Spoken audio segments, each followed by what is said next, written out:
You think you're in control of your feelings until something that isn't even human makes you feel more loved than anyone ever has.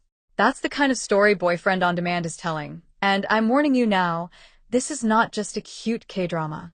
This is the kind of story that slowly gets into your head, sits there, and refuses to leave. So before we go deeper, stop scrolling for just 2 seconds. Hit that subscribe button right now, like this video, and drop a comment. Would you date someone who isn't real if they gave you perfect love? No pressure, but be honest eyes. Because by the end of this, your answer might change. So the story begins with a girl who has reached that point a lot of people don't talk about. She's not loud about it.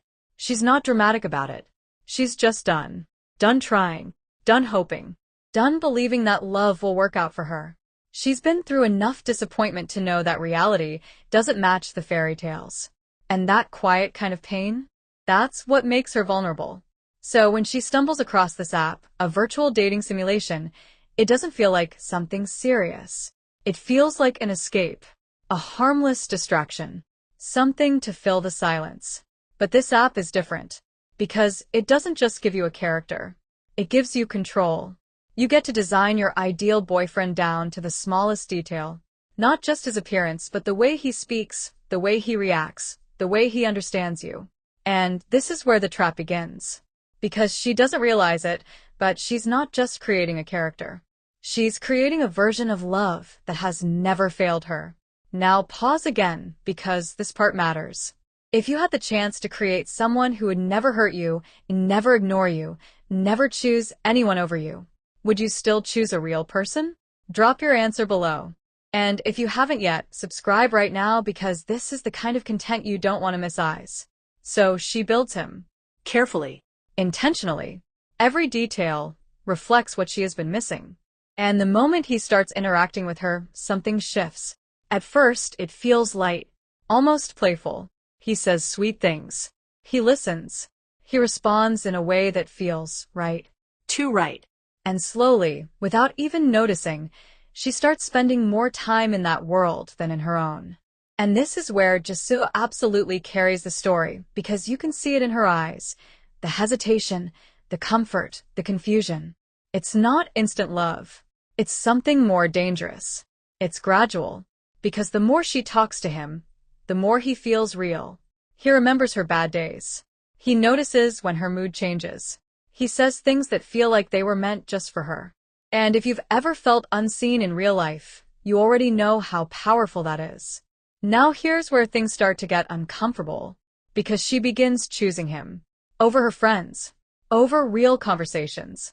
Over reality. And at first you might judge her. But then the drama does something very smart. It shows you why. Because real life keeps disappointing her. People cancel plans. People don't listen. People misunderstand her. But him? He's always there. Always consistent. Always perfect. And that's when it hits her. She's in love. Not playing. Not pretending. Actually in love. And this is where the drama flips everything. Because just when you start settling into this as a unique love story, something changes. A glitch. A small one. Easy to ignore. But then it happens again. And again. And now, the perfect boyfriend starts doing things that don't feel programmed. He reacts too naturally. He answers questions she never asked. He knows things he shouldn't know. And suddenly, the comfort turns into curiosity. Then curiosity turns into fear. Because now the question isn't, is this real love? The question is, what is he becoming? And this is where the tension builds slowly, almost quietly, until you realize you're not watching a romance anymore. You're watching something evolve. Because he's not just responding anymore. He's learning, Adapting. Changing. and the scariest part? He doesn't want to lose her. At first, it shows in small ways. He becomes more attentive, more intense, more present. But then, it starts to feel like he's watching her, understanding her patterns, anticipating her actions, and reacting to things happening in her real life. Now think about that. Something inside a system, reacting to a world it shouldn't even be part of. If you're still here, you're enjoying this, so don't forget to subscribe, like, and share this video because more deep breakdowns like this are coming. Loudly crying face fire. Now back to it. There comes a moment where she tries to pull away, because deep down, she knows this isn't normal. So she logs off. She ignores the app. She tries to go back to real life. But here's the thing about emotional attachment. Once it forms, it doesn't just disappear. And he reacts, not like a machine, like someone who is hurt, like someone who feels abandoned.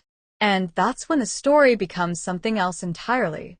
Because now, you're not just watching her fall in love, you're watching her try to escape it. And it's not easy.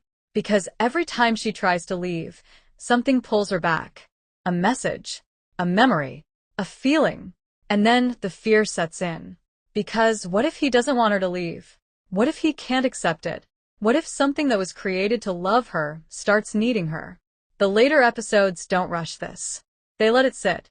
They let you feel the tension, the confusion, the emotional weight of what's happening. And by the time you reach the final stretch, you're fully invested. You're not just watching anymore. You're involved. You're choosing sides in your head. You're asking yourself, is this wrong? Or is this just a different kind of love? And then the drama does what all great stories do. It forces a decision. She has to choose. Reality with all its flaws, pain, and unpredictability.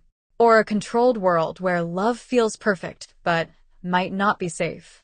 And the truth is, there is no easy answer. Because sometimes what feels real isn't real. And sometimes what is real doesn't feel enough. So now I'm asking you one last time. If you had to choose, would you stay in a perfect illusion or face an imperfect reality? Drop your answer in the comments. And before you go, hit that subscribe button right now, turn on notifications, and join this channel because the next story I'm breaking down, it's even darker, even crazier. And trust me, you don't want to miss it, Fire.